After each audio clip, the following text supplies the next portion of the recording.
everybody, welcome to another Catfish review. This is Miss Roasting. So don't forget to hit that like button, comment, and subscribe. So this is season 8, episode 6, Danielle and BJ. So we see Neve putting stickers up of his son, and Neve and Cammy go to casting. Also, this is the first submission that is going through snail mail, aka regular mail. So this girl named Dominique wrote in for her friend Danielle.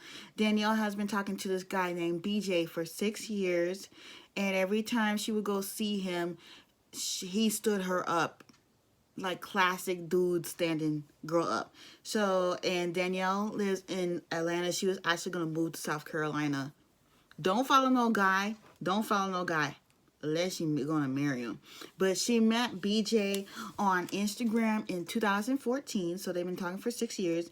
And he lives in South Carolina. She was going through some medical issues, which we think we're going to learn about soon.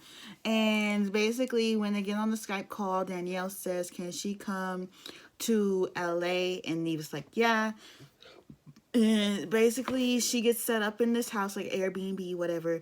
And she tells Neve and Cammy how she went to this party. And the building got shut up. And her and herself, she actually got shot multiple times. I think she said one time in her arm.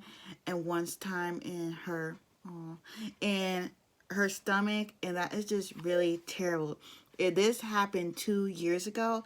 And he couldn't have text her to say like he was gonna make it.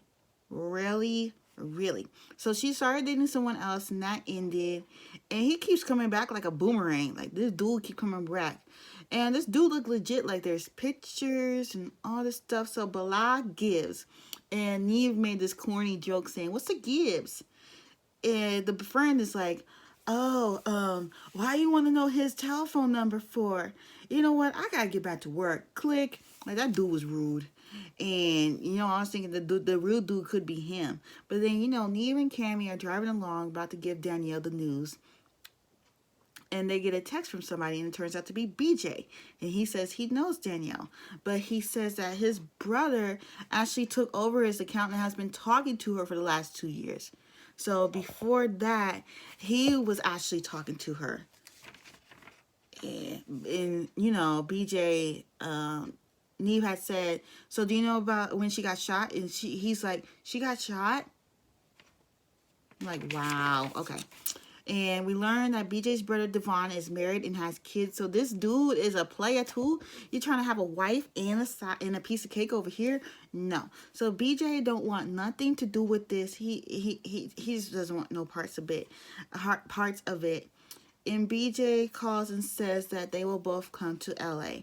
But when we see the car, only one person comes out the car, and it's BJ. And the brother didn't come. And Danielle is like, you know what? I don't want to do this anymore. So she goes back in the house. And Danielle says she doesn't believe this. She thinks it was him the whole time. I personally think that somebody's a sack full of shit. And Danielle wants BJ to call his brother. And basically, there is a brother, but BJ has actually been talking to her this whole time. He wanted to take the pressure off of himself, and he's been putting it on his brother, saying that his brother has been talking to her. So you do know that she got shot. You do know all these other things. You were just trying to get out of talking to her. And he threw his brother under the bus. And he says that he didn't have it all together, but at the same time, he's traveling, doing this lifestyle. He didn't want her. He wanted to be in this, like, spot. I hate when dudes do this. Like, sometimes a girl can't be there for you when you're getting your shit together. Like, really? And he thought that she wouldn't, be there for him just because he didn't have his shit together. And he says the traveling lifestyle is a lie. And he asks, can they stay friends? And then he... sparkled up and smiled. So it's 2 months later, and we see Danielle. She finally has her glasses off. I was looking like most of the episode. Did she have her sunglasses on? But she says, yeah, she talked to BJ a few times, but then he started going back to his weirdo ways. So he went back to his old ways. And she says she's not dating anybody. And BJ just says he feels like the vibe wasn't there. And, BJ was honest with his brother and told him the whole situation. Now, next week's episode looks really interesting.